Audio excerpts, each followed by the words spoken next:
అందరికీ నమస్కారం అండి. నేను మీ యాక్టర్ సుమన్. పక్కనే డాక్టర్ అన్నవరం గారు ఉన్నారు.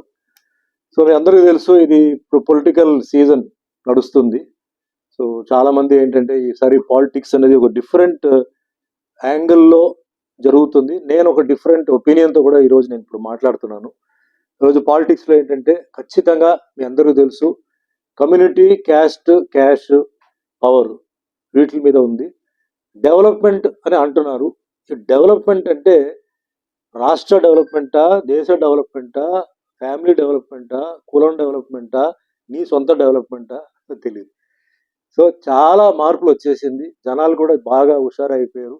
బాగా తెలివిగా ఉన్నారు. జనాలు ఉన్నారు అని చెప్పి మట్టుకి ధైర్యంగా మనం ఒక నిర్ణయానికి తీసుకురాలేం.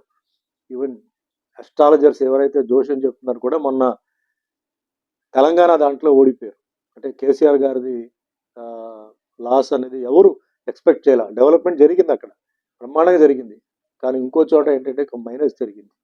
కాబట్టి ఎవరికి అదృష్టం ఉందో వాళ్ళే ఈసారి కుర్చీలో కూర్చుంటారు.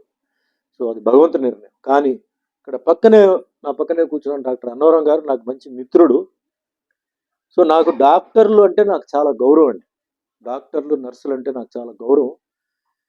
ఎట్లా బార్డర్లో మిలిటరీ వాళ్ళు మన దేశాన్ని కాపాడుతున్నారు, రాష్ట్రంలో ఎట్లా పోలీసు వాళ్ళు మన రాష్ట్రాన్ని కాపాడుతున్నారు, అలాగే వ్యవసాయ విషయాల్లో వచ్చేసి ఫార్మర్స్ అండ్ ఇట్లా కొన్ని డిపార్ట్మెంట్స్ ఉన్నాయి, ఎక్కువ లేవు. వాటిల్లో డాక్టర్స్ డిపార్ట్మెంట్ అనేది నాకు చాలా గౌరవం. ఇప్పుడు కాదు, ఎప్పటి నుంచో నాకేంటంటే ఎందుకు ఆయన ఏదో కూర్చున్నారని చెప్పి నేను చెప్పట్లేదు.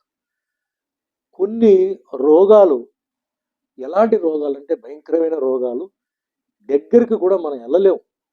అంటే ఇన్ఫెక్షస్గా ఉంటాయి.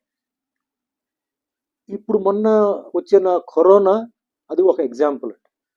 బంధువుల్ని, మిత్రులను కూడా దగ్గరికి రాకూడదని చెప్పి రిస్ట్రిక్షన్ పెడితే ఇలాంటి గొప్ప డాక్టర్స్ దగ్గరికి వెళ్ళి ట్రీట్మెంట్ చేసి, నర్సులు కూడా వెళ్ళి చాలామంది వాళ్ళ ప్రాణాలు పోగొట్టుకున్నారు. వాళ్ళు ఎవరు మనకి ఏమి రిలేషన్ లేదు, ఫ్రెండ్ లేదు, ఏమి లేదు. పేషెంట్ డాక్టర్, పేషెంట్ నర్సు, ఇంతే సర్వీస్ వాళ్ళది.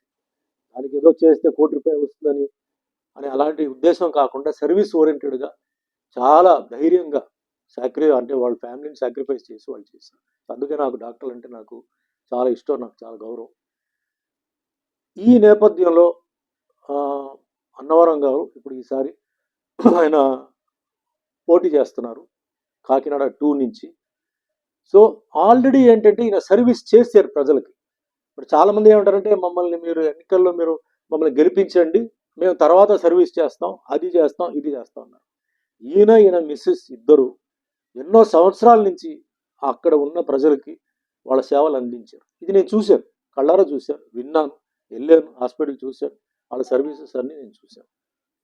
సో ఈరోజు ఏంటంటే ఆయన ఇంకా అంటే ఒక మెడికల్ కాలేజ్, ఇంకా వైద్య విషయంలో ఇంకా అభివృద్ధి చేయాలని ఒక ఉద్దేశంతో ఆయన గవర్నమెంట్ సహకారం ఉండాలని చెప్పి ఆయన పోటీ చేస్తున్నారు.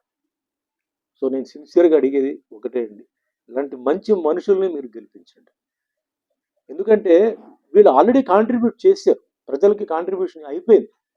ఇంకా మనం ఏంటంటే ఇలాంటి వాళ్ళని మనం గెలిపిస్తే సర్వీస్లో వాళ్ళు ఏంటంటే ఆ సర్వీస్ని అలాగే కంటిన్యూ చేస్తారు. ఇంకా వైద్య విషయంలో చాలా బాగా వాళ్ళు చేస్తారు. అండ్ డాక్టర్లో, నర్సులో ఉన్న సిన్సియారిటీ మళ్ళీ చెప్తున్నాను కదా, ఇది మా కులం, ఇది మా మతం అని చూడకుండా పేషెంట్ని ఒకే యాంగిల్లో, పేషెంట్ అక్కడ, డాక్టర్ ఇక్కడ, అంతే. అంతేగాని వాళ్ళ దగ్గర ఎంత డబ్బు ఉందా లేదా అని వాళ్ళు ఎప్పుడు చూడరు. 99% వాళ్ళు చూడరు. సో మంచి మనసు, మంచి మనిషి, ఉద్దేశాలు మంచి ఉన్నాయి. కాబట్టి ఎప్పుడు నేను ఈసారి చెప్తానంటే మంచి వ్యక్తుల్ని, మీకు అర్ధరాత్రి మీరు వెళ్ళి తలుపు కొట్టినా, అది రైల్వే స్టేషనా, పోలీస్ స్టేషనా, దగ్గరకు వచ్చి ఇలాంటి వ్యక్తులతో ఏంటంటే ప్రాణం, ఒక ఎమర్జెన్సీ వస్తే అన్నిటికైనా ఈరోజు విలువైనది ఏంటంటే ప్రాణం. సో ఆ ప్రాణాలని కాపాడడానికి ముందు వచ్చిన ఒక దేవుడు లాంటి ఒక మనుషులు వీళ్ళందరూ. ఇలాంటి వాళ్ళు కూడా ఆ రాజకీయాల్లో, పాలిటిక్స్లో కొంచెం ఉండాలి. సర్వీస్ ఓన్లీ బిల్డింగ్ కట్టడం, ఆఫీసులు ఓపెన్ చేయడం అది కాదు. ఎందుకంటే ఈరోజు ఎవరైనా సరే అండి, ప్రాణాలను ఎవరు కాపాడుతో వాళ్ళని మన చేతులు ఎత్తి దేవుడు అని చెప్తాం. నిజమే. ఎందుకంటే దేవుడు మనకి ఎన్ని సంవత్సరాలు ఇచ్చారు, ఎన్ని యుగాలు ఇచ్చారు మనకు తెలియదు, కానీ ఆ టైంలో ఇలాంటి ఒక పరిస్థితి వచ్చినప్పుడు కాపాడేది వీళ్ళే.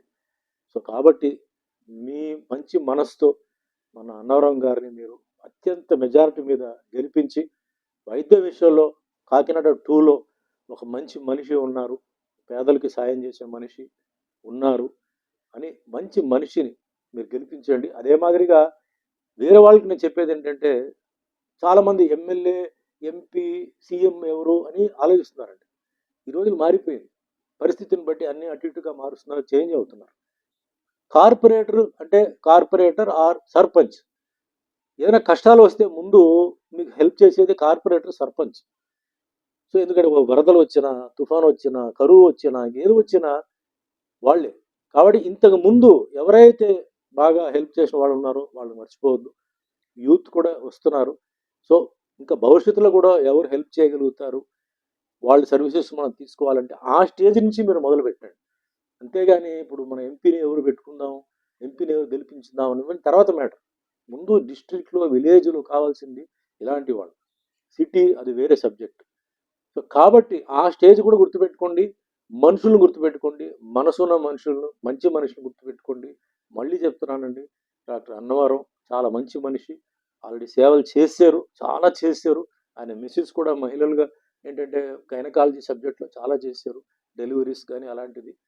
సో నా రిక్వెస్ట్ ఏంటంటే గెలిపించండి, ఈయన సర్వీసెస్ మీరు వాడుకోండి. ఆయన కూడా అంటే ఫ్యూచర్లో ఏంటంటే మెడికల్ దీంట్లో అంటే మంచి మంచి మెషినరీలు, మంచి మంచి ఇన్స్ట్రుమెంట్స్ తీసుకొచ్చి అక్కడ పెట్టాలని చెప్పి ఇంతకు ముందే, అంటే ఇప్పుడు కాదు, ఇంతకు ముందే నాకు చెప్పారు. మా దగ్గర ఇన్ని ఉన్నాయి సార్, మేము ఇంకా కొన్ని తీసుకురావాలని అనుకుంటున్నాం అని చెప్పారు. ఎందుకంటే కొన్ని మీటింగ్ జరిగేటప్పుడు చాలామంది ఏంటంటే అక్కడి నుంచి ప్రతిదానికి ఏంటో కొన్ని వాటికి సిటీకి పరిగెత్తి వస్తారు. అలా కాకుండా సిటీలో ఉన్న మెషినరీని తీసుకొచ్చేసి ఊర్లో పెడితే మళ్ళీ పరిగెత్తాల్సిన అవసరం లేదు, ఫార్మాలిటీస్ ఉండవు. అలాంటి జస్ట్ ఒక మీకు ఉదాహరణ చెప్పారు. అలాంటి ఒక మంచి ఐడియాస్ ఉన్న మనిషి ఉన్నారు.